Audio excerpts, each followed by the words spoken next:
বলেছিলাম, ডাকলা কেন? কয় জরুরি খবর, কাফেররা সিদ্ধান্ত নিয়েছে আপনাকে মেরে ফেলবে। নাউজুবিল্লাহ বলবেন না?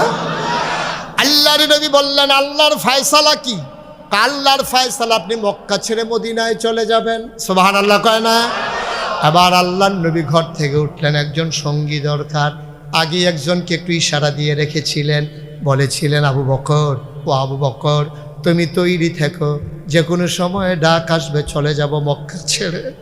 অনরসিংদীর মুসলমান, কেমন নবী আমার, যেই নবীর জন্ম মক্কায়, খুব খেয়াল, শৈশব মক্কায়, কৈশোর মক্কায়, তারুণ্য মক্কায়, যৌবন মক্কায়, বিয়ে করলেন মক্কায়, নিজের বাড়ি মক্কায়, শ্বশুর বাড়ি মক্কায়, মেয়ে বিয়ে দিলেন মক্কায়, বেয়ার বাড়ি মক্কায়, লেনদেন করলেন মক্কায়, সমাজ পরিচালনা করলেন মক্কায়। যেই নবী একটা অসুন্দর কথা বলেন নাই, কারো গায়ে কোনোদিন আঘাত করে নাই, কোনোদিন নির্যাতন নিপীড়ন করেন নাই, সব নবীর মক্কায়। নবী থাকতে পারলেন না মক্কায়, নবী চলে যাওয়া